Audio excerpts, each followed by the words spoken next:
जी हाँ दोस्तों, पप्पू को नहीं रोक पाए नीतीश सम्राट। जब जुबान खोली तो गुनहगार भागे उल्टे पांव, छूटने लगे पसीने, हाँपने लगे, भागने लगे।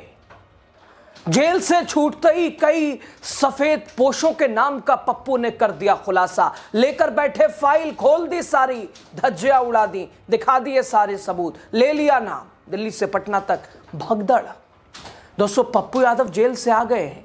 उन्हें जेल में क्यों रखा गया और क्या कर रहे थे वो, और जब न्यायालय ने उन्हें जमानत दे दी तो अब एक बार फिर पप्पू यादव, जहां एक तरफ कह रहे हैं कि बिहार राजनीति करने की जगह नहीं है, 2029 से राजनीति छोड़ दूं, क्या करूं, लेकिन बैठने वाला नहीं हूं मैं, हिसाब किताब लूंगा, छोड़ूंगा नहीं। कौन है नीट मामले में? दोस्तों, पप्पू यादव ने देखिए फाइलों के साथ, कागजों के साथ गजब तरह से खुलासे किए हैं, नाम तक ले लिया है, और कौन है शामिल आपको बताएंगे। नमस्कार, आप द राजनीति का खास सेगमेंट देख रहे हैं, मैं हूं आपके साथ यासूब रजा। दोस्तों, जेल की सलाखों के पीछे 7 दिन गुजारने के बाद और हर रात ये डर सताता रहा, कहीं जान को खतरा तो नहीं। 3 केस, एक केस जिस वजह से गिरफ्तारी हुई उसमें तो मिल गई जमानत, लेकिन अलग से 2 केस और लीजिए, बैठे रहिए, 4 दीवारी में रहिए, तालों में बंद रहिए। सम्राट नीतीश, सुशासन, राज ना खुल जाए।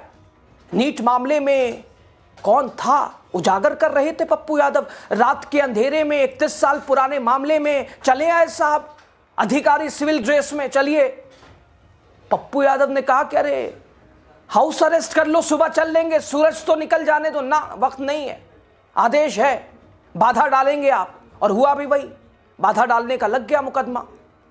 और इधर सुनवाई के दौरान कोर्ट को बम से उड़ाने की धमकी, टलती रही सुनवाई, लेकिन आखिरकार लगातार सुनवाई, फिर अचानक राहत। दोस्तों, पूर्णिया के सांसद पप्पू यादव को बीते शुक्रवार शाम बड़ी राहत मिली। पटना सिविल कोर्ट ने तीनों मामले में उन्हें जमानत दे दिया। हालांकि चाहते तो नहीं होंगे साहब कि पप्पू बाहर आए, लेकिन पप्पू यादव शर्तों के साथ बाहर निकले। हर सुनवाई में उन्हें उपस्थित होना होगा। 7 फरवरी को गिरफ्तारी, 9 फरवरी से लगातार बहस, लीपापोती, टालना, और फिर अचानक बेल। और निकलते ही पप्पू की दहाड़, जेल से निकलते ही पप्पू यादव एक्शन में। पहले तो आप एक नजर में देख लीजिए, पप्पू यादव जैसे निडर नेता को भी डर सता रहा था, और वो कौन सा डर था? गलत तरीके से मेरे साथ कोशिश की गई और मुझे मरवाने की कोशिश की गई। अस्पताल के जो सुपरिटेंडेंट है, मैं उसका कॉल डिटेल निकलवाऊंगा, उन्होंने भी मरवाने की कोशिश की गई। पटना के DCLR ने साजिश रची थी, और उस दिन भी 2 बार हमको अपमानित किया गया सीनियर SP के द्वारा, पहला दिन भी और सेकेंड दिन भी। और उसमें पूरी साजिश थी कि पप्पू यादव को अगे आवाज को चुप कर देना। मैं पहली बार, अरे बाद में लड़िएगा, भगवान से और सच्चाई से मुझे विश्वास होता है। सच बोलना इतना तकलीफ दे होगा, भगवान न करे किसी को अस्पताल और जेल और थाना का चक्कर लगे। सच बोलना इतना तकलीफ दे होगा, मुझे लगता है कि हमें विचार करना पड़ेगा कि क्या इतना सच बोलना चाहिए कि नहीं, और भगवान पर ब्लाइंड फेथ करना चाहिए कि नहीं। बस यही मैं कहूँ। इधर दोस्तों, उसके बाद ही पप्पू यादव दिल्ली भागे, और पूर्णिया से निर्दलीय सांसद पप्पू यादव ने साफ कहा कि कुछ लोगों को छोड़कर सभी पार्टियों के नेता नीट की बच्ची और बच्चियों के साथ खड़े हैं, सुरक्षा के मुद्दों पर साथ दे रहे हैं। और यह भी कहा पप्पू यादव ने कि भारत में भी बहुत सारे एब्सटीन हैं, मुद्दों पर सदन में बोलने नहीं दिया जाता, टैरिफ की बात करो तो बोलने नहीं दिया जाता, राहुल गांधी की सदस्यता खत्म कर दो, पप्पू यादव को जान से मार दो। सच बोलने में इतना डर, अब लगता है आप न्यायालय के भरोसे ही बच सकते हैं, अन्यथा लड़ने, संघर्ष करने का जज्बा अब खत्म हो गया है। मुझे लगता है बिहार में अब अच्छे और सच बोलने वाले लोगों के लिए, राजनीति के लिए कोई जगह नहीं है। दोस्तों, पप्पू यादव हर के सुख दुख में शामिल रहने वाला नेता, बेबाक नेता, जिसको डर सताने लगा है। यहां तक पप्पू यादव कह रहे हैं हालात ये है 2029 तक राजनीति छोड़ दूं, छोड़ना पड़ेगा, लेकिन ना, उनका साथ देना नहीं छोड़ेंगे, मजलूमों की आवाज बनेंगे, सिस्टम से लड़ते रहेंगे, सवाल पूछते रहेंगे। अब देखिए, जेल से निकले पप्पू यादव को 2 दिन हुआ है, निकलता ही किस तरह से एक्शन दिखाई दिया, और अब तो पप्पू यादव फाइल लेकर बैठे हैं। दोस्तों, जेल से बाहर निकलते ही पप्पू यादव ने मीडिया के सामने उस दौरान कहा था कि उनके खिलाफ साजिश रची गई। पप्पू यादव ने खुद कहा कि 28 घंटे तक ऐसी जगह रखा गया जहां सांप और चूहे थे।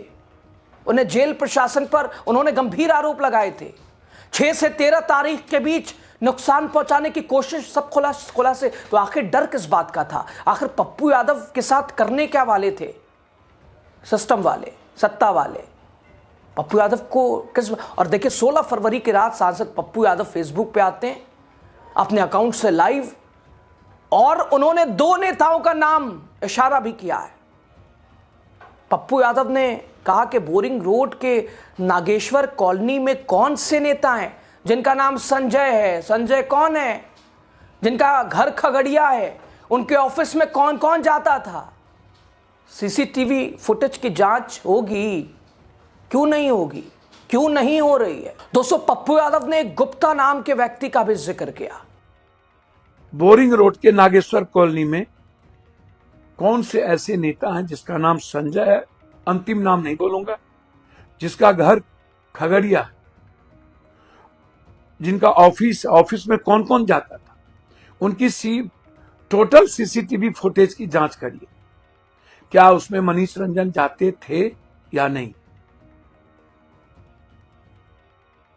कौन है एक गुप्ता, जिसका नाम आगे नहीं बोल रहा, गुप्ता, अगला नाम नहीं बोलूंगा। जैसे संजय के बाद का नाम नहीं बोला, वैसे ही गुप्ता के पहले का नाम नहीं बोलूंगा, क्योंकि कल फिर आप कुछ बोल दीजिए। तो जरा बता दो। और मनीष रंजन बाबू, जो दूध के धुले हुए, जो राजा हरिश्चंद्र, सुकरात के दत्तक पुत्र, जो संपन्न राजनीतिज्ञों के सप्लायर, एप्स्टीन के कई नायक, इन किन किन का पैसा और कौन कौन लोग इसमें इन्वॉल्व, कौन लोग बचाना चाहते हैं, ये सारे प्रूफ्ड है प्रभात मेमोरियल। ये टोटल, ये दस्ता है। उन्होंने खुद कहा है कि उन्होंने क्या क्या सुई दी है। इसमें पूरा का पूरा दस्ता। दरअसल दोस्तों, मामला है राजधानी पटना में जनवरी महीने में हुई एक नीट छात्रा के संदिग्ध मौत का।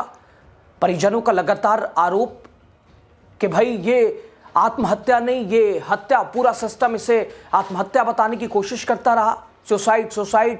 और उस बच्ची के साथ, 17 साल की बच्ची के साथ कैसे बलात्कार और कथित तौर पर जो आरोप लगे, पोस्टमार्टम और लीपापोती किस तरह से की गई। सच बोलने, इधर बीते दिन तो उस परिवार को, मामला अब सीबीआई के पास है, लेकिन परिवार को उसके घर जहानाबाद में पर्ची मिलती है कि उड़ो मत, मारे जाओगे सब सिस्टम के सामने। आखिर किसे बचाया जा रहा है? किसे बचा रहे नीतीश कुमार? लीपापोती क्यों हुई? पप्पू यादव वही उजागर कर रहे थे, जेल में बंद कर दिया।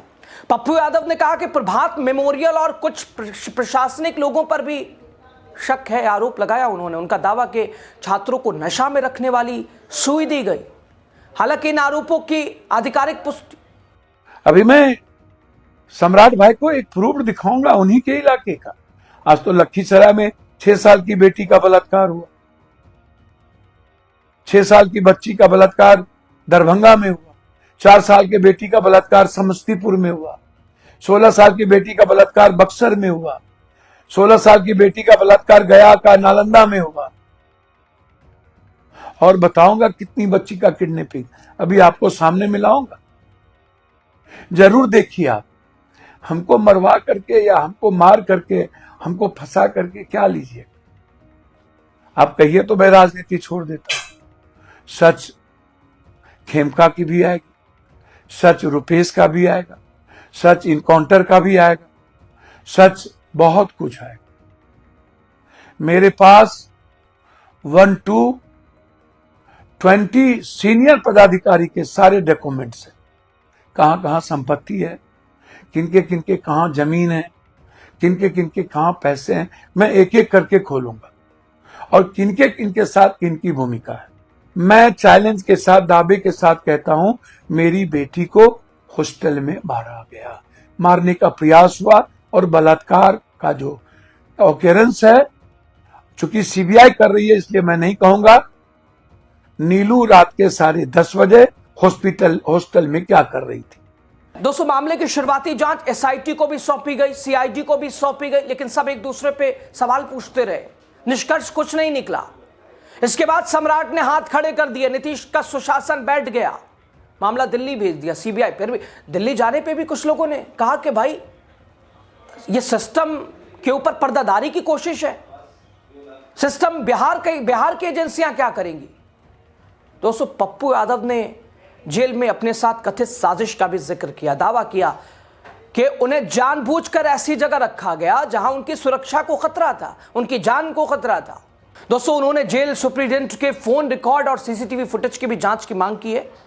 सांसद पप्पू यादव का कहना कि उन्होंने पहले ही कोर्ट में वीडियोग्राफी की मांग की थी ताकि कोई भी झूठा आरोप न लगाया जा सके। उधर राजनीतिक गलियारों में इस बयान के बाद हलचल, दिल्ली से पटना भगदड़। पप्पू यादव ये जो खुलासे कर रहे हैं, कौन है ये, कौन जवाब देगा इसका। बिहार के मुख्यमंत्री नीतीश कुमार की सरकार पहले ही विपक्ष के निशाने पे लगातार घिरी हुई है, चारों तरफ से सारे दावे हवा ही है। सम्राट चौधरी, बिहार से अपराधियों को छोड़ना होगा, बिहार छोड़ना होगा, या तो अपराध छोड़े या बिहार छोड़े। एक दावा के अभियुक्त को 1.5 घंटे में हम पकड़ के साहब क्या हाल है देख लीजिए। जनवरी से फरवरी खत्म होने को आ गया है। लीपा पोती बोलने वालों को दबा दो, जेल में बंद कर दो, खरीद लो, जो बिके नहीं उसे परेशान। पप्पू यादव टूटे दिखाई जरूर दिए, लेकिन टूटे नहीं है, उनका हौसला बुलंद है। पप्पू यादव ने साफ कहा कि वो इस केस को लेकर सुप्रीम कोर्ट जाएंगे, चीफ जस्टिस ऑफ इंडिया से मिलेंगे और इसके अलावा लोकसभा स्पीकर से मिलेंगे, अंतिम सांस तक लड़ते रहेंगे। और दोस्तों, लगातार आरजेडी ने भी निशाने साधे। नीट छात्रा हत्याकांड में किसके हाथ खून से सने मुख्यमंत्री नीतीश कुमार, बताइए किस रसूखदार को बचा रही है आपकी सरकार। आरजेडी में हावी है। जब घटना हुई सभापति महोदय और अभियुक्त 1.5 घंटे के अंदर गिरफ्तार किया गया सभापति महोदय, 1.5 घंटा के अंदर पोस्टमार्टम रिपोर्ट आया सभापति महोदय। कि साहब एक जगह आप बोल रहे हैं कि अपराधी हम 1.5 घंटे में पकड़ लिए, नीट में साफ सुन जा रहा है राज्य सरकार को हजूर। यही तो हम लोग जानना चाहते हैं कि नीट के जो छात्रा के साथ बलात्कार हुआ उसको क्यों नहीं धरा जा रहा है। दोस्तों, इस पूरे घटनाक्रम पर 3 बड़े सवाल। क्या नीट छात्रा की मौत, इसमें लीपापोती की गई, किसको बचाया जा रहा है। अमिताभ दास जो खुलासे कर रहे हैं वो भी बड़ा संगीन है दोस्तों। क्या सांसद के जेल में लगाए गए और जेल से बाहर निकलने के बाद जो आरोप, ये क्या बताते हैं दोस्तों। सवाल भरोसे का है, भरोसा जांच पर, भरोसा कानून पर, भरोसा सिस्टम पर। लेकिन हालात है कि करें तो करें किस पर भरोसा। पप्पू यादव छोड़ेंगे नहीं, ये खुलासे बता रहे हैं कि आगे देखिए होता है क्या। और पप्पू यादव को इस वजह से ही जेल में रखा गया कि खुलासे ना करें, राज के ऊपर पर्दा ना डालें। और ये 2 नाम कोई है पूछने वाला इनका, आपकी राय बताइएगा आप जरूर।